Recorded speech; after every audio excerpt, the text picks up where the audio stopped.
Hey, hi everyone. My name is Sumit, and I welcome you all to this Revise with Me series on the Civils Club. So let's begin with the discussion. This is going to be the part number 3 of our video series. So let's continue with the discussion, right? And to be very honest, मैंने ये एक बार बना लिया था, but उसमें revise में उस video में आवाज़ नहीं आई, तो I am re recording it again. ठीक है, चलिए तो स्टार्ट करते हैं. Right, so we are talking about next is termination of the citizenship. सो याद रखना T1 मतलब एक ही तरीके से टर्मिनेट की जाती है सिटीजनशिप टर्मिनेशन. कब?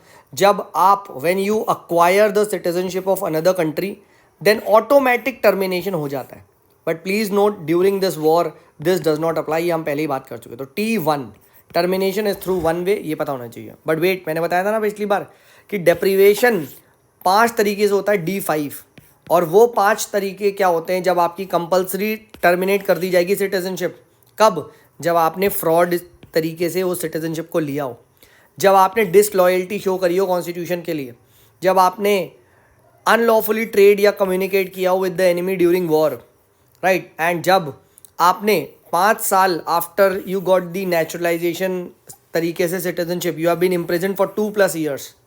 And last but not the least, आप ऑर्डिनरी रेसिडेंट हो आउटसाइड इंडिया फॉर 7+ years. तो ये ध्यान रखना, this is very very important. ठीक है, राइट. ये सारे आपको यहाँ पे पता होना चाहिए. ठीक है, राइट. 52 में जैसे ध्यान रखता हूँ, 52. ठीक है, 5 years आफ्टर द नेचुरलाइजेशन. ठीक है, आपको इम्प्रिजन हो जाते हैं 2+ साल के लिए. ठीक है, फाइन. तो ये चीज़ ध्यान रखिएगा, this is very very important.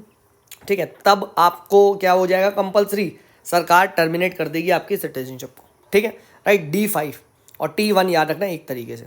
Next बात करते हैं कि please note, social boycott does not come under the untouchability का डेफिनेशन. ठीक है, राइट. अनटचेबिलिटी के डेफिनेशन में तभी होगा जब वो कास्ट के बेस पे सोशल बॉयकॉट हुआ है. ठीक है, अब जैसे आप ऐसे मान लो कि let's say you are a person who is drinking a lot of alcohol. ठीक है, so you are an, you can say alcoholic person.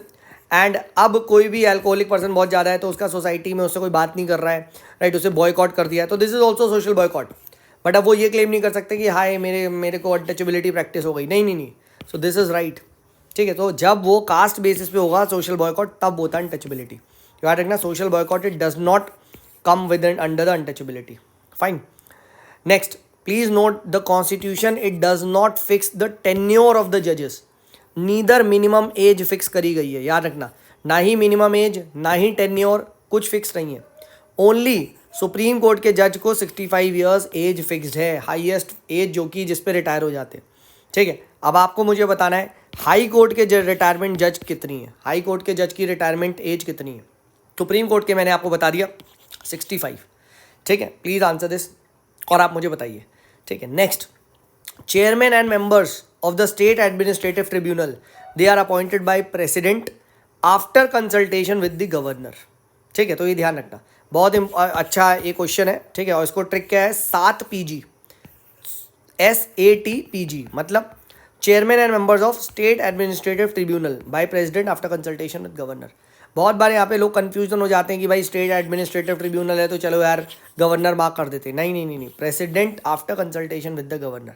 That is Y देखो ये सीरीज़ का नाम है रिवाइज. यहाँ पे हम रिवाइज क्या कर रहे हैं दोस्त?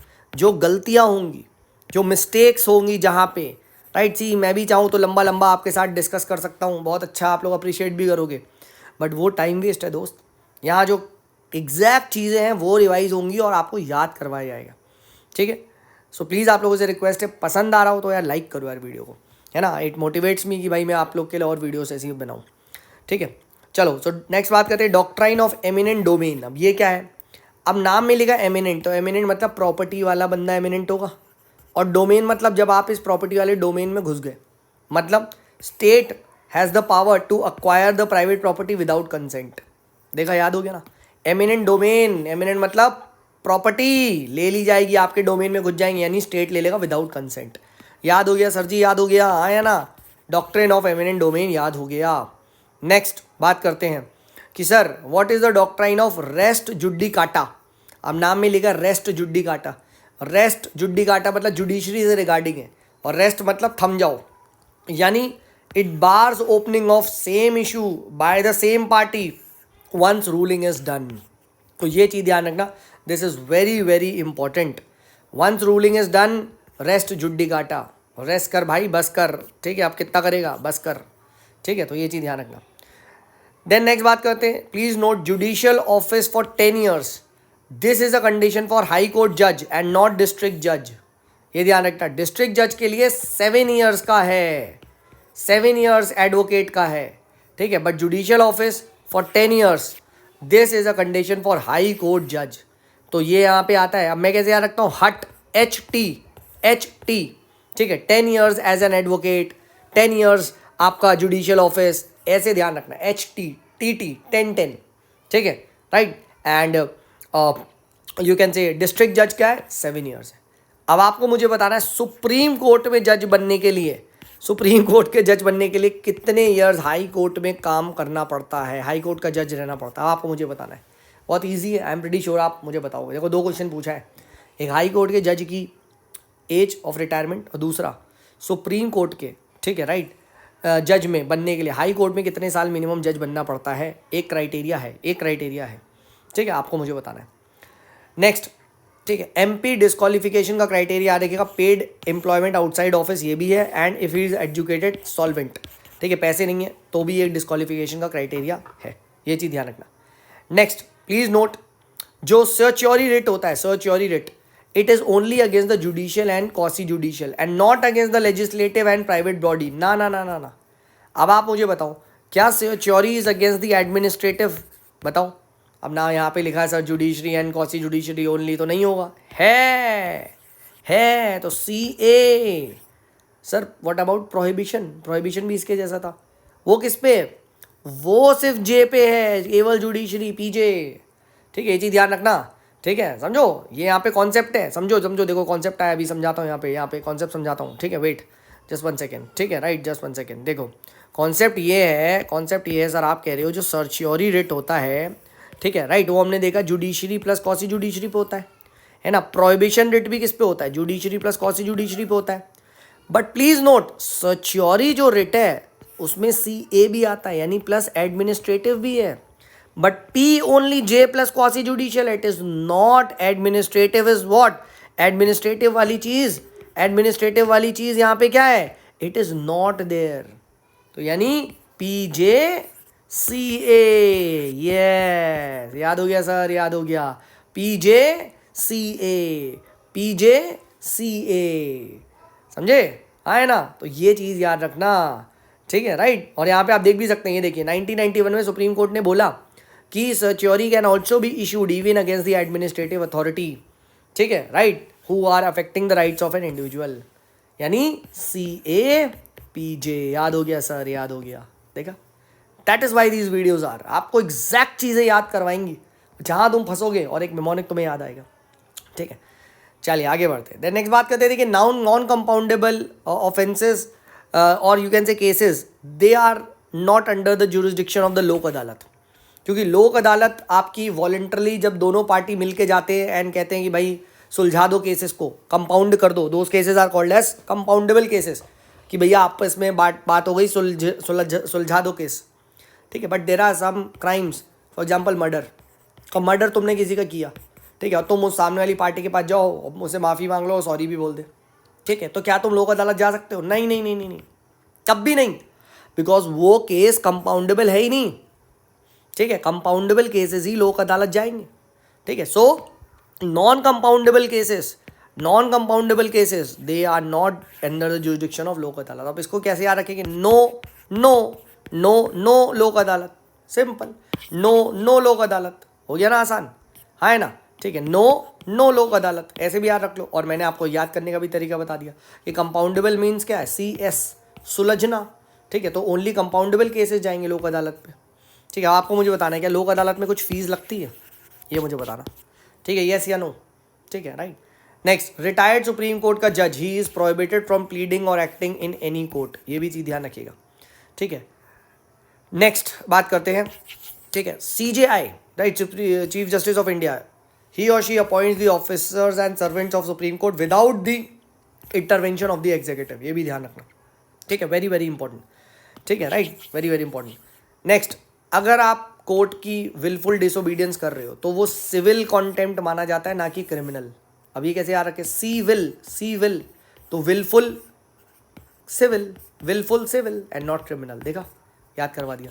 सिविल कॉन्टेम्प्ट आपका विलफुल डिसोबीडियंस है civil content, not criminal content, ये चीज ध्यान रखना, contempt of the court. Next, freedom of speech and expression, this is restricted on the grounds of decency, morality, public order, ये याद रखना। और भी चीज़ें, राइट, डिफेमेशन वगैरह है, डोंट वरी, ठीक है, राइट। कल जो एक वीडियो आएगा, राइट, बाय द वे हम लोग जो मेमोनिक की सीरीज डिस्कस कर रहे हैं उसमें मैं डिस्कस करूँगा कि कैसे जितने भी ये आपका जो फंडामेंटल राइट्स हैं उन सबके एक्सेप्शन को कैसे याद रखें। So I make you remember that, don't worry, ठीक है। बट उस वीडियो को ज़रूर देखें, वो जितनी भी सीरीज़ चल रही है भाई बहुत इंपॉर्टेंट है। देखो, जो नहीं देख रहा है ना भाई, he is missing out definitely. और तुम्हें यकीन नहीं आ रहा तो देखो, मैं आपसे पूछ रहा हूँ कि right to freedom of religion जो है, ठीक है, उसका एक्सेप्शन क्या है बताओ। तो मैंने बोला रिलीजन को हाथ में पकड़, HMP। देखो एक डेमो दिखा देता हूँ। क्या? Health, morality and public order. वाह, यानी राइट टू हेल्थ पे क्या है, बराबर, right to freedom of religion पे क्या है, health, morality and public order. इसके नाम पे आपको रोका जा सकता है, ठीक है, राइट। यानी कि is defamation a ground for restriction of religion? नहीं, HMP, हाथ में पकड़, रिलीजन को हाथ में पकड़। देखा, यही है वो ट्रिक्स जो मैं डिस्कस कर रहा हूँ। तो जाके देखो भाई, मज़ा आ जाएगा, आई एम टेलिंग यू, ठीक है। ये सीरीज़ को जो भी हल्के पे ले रहा है ना दोस्त, ठीक है, वो अपने रिस्क पे ले रहा है दोस्त, मैं तुम्हें बता रहा हूँ, ठीक है। ये core of the core content है जहाँ पे मिस्टेक्स होती है, ठीक है। नेक्स्ट बात करते हैं कि भैया minimise the inequality. Minimise the inequality कौन से पर्टिकुलर एक्ट से आया था, ठीक है, राइट, कि कौन से अमेंडमेंट से मिनिमाइज द इनइक्वालिटी की बात करता है। तो देखो यहाँ 42 वर्सेस 44 में बहुत कन्फ्यूजन होता है। तो देखो 44 is what, minimise the inequality, मतलब 4 - 4 इज 0, यानी सिमेट्री होगी तभी तो इनइक्वालिटी मिनिमाइज होगी। बिल्कुल, ठीक है, बिल्कुल, है ना, ठीक है। और जबकि 42 में 4 - 2 इज 2, यानी 42 से नहीं आया था, 44 से आया था। ये भी क्वेश्चन पूछा जा चुका है, ठीक है। तो which you can say constitution amendment talked about minimisation of the inequality? It was 44th constitution amendment, not 42nd, please note this, ठीक है, राइट। तो ये भी आपसे यहाँ पे पूछा जा चुका है, ठीक है, फाइन। तो ये भी हम लोगों ने डिस्कस कर लिया, दिस इज इंपॉर्टेंट। नेक्स्ट बात करते हैं ड्यू प्रोसेस ऑफ लॉ, ठीक है, right. Due process of law basically it talks about saving the, you can say, ठीक है, law, or you can say it talks about you can say constitutional के जितने भी एक्ट्स या कितने भी वो आपके यहाँ पे जो भी लेजिस्लेचर लेके आ रहा है, ठीक है, उसको स्ट्राइक डाउन कब किया जाएगा, ठीक है, from both arbitrary executive as well as legislative action, ठीक है, right. So due process of law आपको दोनों से प्रोटेक्शन देता है, ठीक है, बोथ आर्बिट्रेरी एग्जीक्यूटिव का अगर कुछ एक्ट आया या फिर लेजिस्लेटिव एक्शन के थ्रू कोई लॉ आया है, दोनों से प्रोटेक्शन मिलेगा। But procedure establish by the law, it is only give you protection from arbitrary executive, not arbitrary legislative acts, ये ध्यान रखना। And remember the case Manika Gandhi case, India में मनिका गांधी केस से ड्यू प्रोसेस ऑफ लॉ आया था, ये चीज़ ध्यान रखना। And due process of law upholds the principles of natural justice, ये भी यूपीएससी में क्या है, ठीक है, ये भी यूपीएससी में क्वेश्चन पूछा जा चुका है, ठीक है, ये भी यहाँ पे क्वेश्चन पूछा जा चुका है, ठीक है, राइट। अब आपको मुझे बताना है procedure establish by the law कौन सी कंट्री से लिया गया था, हिंट दे दूँ, पीजे अभी हमने पढ़ा ना, prohibition is only for judiciary, हाँ है ना। तो अब यहाँ पे पी से जे बता दो कौन सी कंट्री है, एक ही तुम्हें को नाम याद आएगा, मुझे पता है वही आंसर जो तुम सोच रहे हो, मुझे पता है, हाँ है ना, देखा ये है, ठीक है, फाइन। तो देखो यहाँ पे मैं तुम्हें पीजे भी रटवा दिया, ठीक है। चलिए नेक्स्ट, ठीक है, बाय द वे जिनको नहीं पता है भाई, प्राणियों जापान है आंसर, हाँ है ना, जमाइका मत लिख देना, हाँ है ना। नेक्स्ट, ठीक है, सुप्रीम कोर्ट, ठीक है, advice regarding UPSC members on the president is binding, ठीक है, राइट। एक्चुअली में क्या होता है कि यूपीएससी के मेंबर्स को मिसबिहेवियर वगैरह पे हटाया जाता है, बट इस मिसबिहेवियर पे प्रेसिडेंट हटाने के लिए एडवाइस मांगता है सुप्रीम कोर्ट की, एंड सुप्रीम कोर्ट जो प्रेसिडेंट को बोलता है वो करना पड़ेगा, प्लीज़ नोट दिस, ठीक है। अच्छा, दूसरा, नेक्स्ट, लोक अदालत हैज़ नो अपील। देखो अभी हमने लोक अदालत के पढ़ा था ना, राइट, ठीक है, लोक अदालत की कोई अपील नहीं हो सकती उस डिसीजन की, क्यों? क्योंकि दोनों पार्टी वॉलंटरली वहाँ गए थे, हाँ है ना, ठीक है। But family court has one appeal to the high court, ये ध्यान रखना, ठीक है। And family court establish by state government in consultation with the high court, ये ध्यान रखना है। जज ऑफ द फैमिली कोर्ट, ठीक है, ओनली इफ एटलीस्ट 7 years, ठीक है, जुडिशियल ऑफिस 7 years में हाई कोर्ट का एडवोकेट और possess qualification decided by central government plus chief justice of India, तो यही लोग क्या होते हैं, फैमिली कोर्ट के जज बन सकते हैं। तो ये चीज़ ध्यान रखना, this is very very important, ठीक है, राइट। एंड एक चीज़ और ध्यान रखना, अगर फैमिली को कहते हैं 1 in a million, सो अगर मिलियन से ज़्यादा पॉपुलेशन है किसी भी शहर की, तो वहाँ फैमिली कोर्ट बनाना ज़रूरी है, इट इज़ मैंडेटरी, ठीक है। तो एक बार ये पॉपुलेशन पे भी कहीं ना कहीं मैंने क्वेश्चन देखा है किसी टेस्ट में, ठीक है। तो 1 in a million ध्यान रखिएगा, ठीक है। अगेन बात करते हैं, family court establish by state government in consultation with the high court. Family court के प्रॉपर एक्ट है, फैमिली कोर्ट एक्ट के थ्रू बना है प्रॉपर, ठीक है। एंड जज of family court at least 7 years judicial office या फिर 7 years हाई कोर्ट में एडवोकेट, और possess qualification decided by central government plus CJI, ठीक है। दिस इज इंपॉर्टेंट, ये चीज़ याद रखिएगा, ठीक है। एंड यहाँ पे जो बस यही आपको पता होना चाहिए। And family court has 1 appeal, ठीक है, जो कि हाई कोर्ट में होती है, ठीक है, फाइन। ये चीज़ हम लोगों ने देख लिया। चलिए नेक्स्ट बात करते हैं आर्टिकल नंबर 40। आर्टिकल 40 में ध्यान रखिएगा, आर्टिकल 40 OP, ठीक है, right, for village panchayat and not municipality, ठीक है। OP यानी पंचायत की बात करता है, 40 OP, ठीक है, right. So it talks about establishing village panchayat and not municipality. Municipality की बात नहीं करता, ये पता होना चाहिए, ठीक है, फाइन। नेक्स्ट एडहॉक जज याद रखिएगा, ठीक है, by chief justice of India होते हैं, ठीक है, राइट। एंड एडहॉक जजेस appointed to supreme court in case of lack of quorum, ठीक है, लैक ऑफ कोरम। तो याद रखिएगा टेम्पररी ये होता है, एडहॉक पोजीशन अप्लाई की जाती है when there is a lack of quorum. And over here CJI has to consult chief justice of high court to take consent, ठीक है, plus he also has to take consent of president before appointment, ठीक है। तो तब क्या होता है, ad hoc जजेस को हाई कोर्ट से आपका सुप्रीम कोर्ट में किया जाता है। बट याद रखना एडहॉक क्यों मतलब लैक ऑफ कोरम, जब मिनिमम जजेस नहीं है for supreme court to function, ठीक है। नेक्स्ट हमने PIL का कॉन्सेप्ट कहाँ से लिया है, USA से, ये चीज़ ध्यान रखिएगा, ठीक है, fine. Then scope of judicial review power of supreme court in India is narrower than USA, ठीक है, इट इज़ नैरोअर। इंडिया में क्या है, it is narrower than that of USA, ठीक है। तो ये भी यहाँ पे ध्यान रखिएगा, ठीक है, this is very very important, ठीक है। Scope of judicial review power of supreme court in India is narrower than in USA, ठीक है, fine. Then protection of monuments of national importance, this is not a fundamental duty but it is a DPSP, article number 49 में लिखा हुआ है। अब देखो मैं कैसे याद रखता हूँ, ये मैं ट्रिक में बताऊँगा, ठीक है, कि यार मॉन्यूमेंट्स को प्रोटेक्ट करना तो भाई ये तो सरकार करेगी ना, इतने बड़े बड़े मॉन्यूमेंट को आप कैसे प्रोटेक्ट कर लोगे, आप पैसा थोड़ी ना खर्च करोगे, है ना। बट अगर आज आप preserve the rich heritage of India, heritage culture वगैरह, अब हेरिटेज कल्चर तो लोग ही करेंगे ना, हाँ है ना, तो that is a fundamental duty, ये चीज़ ध्यान रखना, ठीक है, राइट, ठीक है, राइट। तो प्रोटेक्ट द मॉन्यूमेंट्स इज सरकार की जिम्मेदारी, DPSP। Protect the heritage, conserve the culture, fundamental duty. देखा, वेरी वेरी इंपॉर्टेंट, ठीक है, ये चीज़ ध्यान रखना, ठीक है, right. Then exception of disabled is not there in constitution, article 15 sub clause 3, even for religious and linguistic minorities, ठीक है, ये चीज़ ध्यान रखना, ठीक है। And EWS SC ST women child इनके लिए है, ठीक है, right. But exception of disabled is not there in the constitution in article 15 sub clause 3, ठीक है, even for religious and linguistic minorities, ठीक है। तो ये भी आपको यहाँ पे पता होना चाहिए, इंपॉर्टेंट है, ठीक है, फाइन। तो EWS SC ST women child इनको दिया गया है, ठीक है, इनको दिया गया है आपका जो क्या बोलते हैं डिसेबल्ड, मतलब जो आपका कॉन्स्टिट्यूशन में, ठीक है। तो ये चीज़ ध्यान रखिएगा, ठीक है, ये इनके लिए फाइन, ठीक है। तो ये चीज़ हम लोगों ने डिस्कस कर लिया, ठीक है। EWS SC ST women child, right, और EWS के लिए तो अभी लेटेस्ट ऐड हुआ है, ठीक है। अच्छा, article 19 and 21, this has also been said by supreme court that it is against the private party as well, ठीक है। तो बहुत सारे केसेस में ये चीज़ बोली गई, even this is against the private party, ठीक है, राइट। अच्छा, एक यहाँ पे पढ़ लो, cognizable offence and non cognizable में अंतर क्या होता है। जैसे अभी कंपाउंडेबल नॉन कंपाउंडेबल में तो देख लिया था ना, CS सुलझाना। सो कॉग्निजेबल मतलब, कॉग्निजेबल ऑफेंस मतलब अरेस्ट विदाउट वारंट, तो को नो यानी नो वारंट के अगेंस्ट भी आपको किया जा सकता है।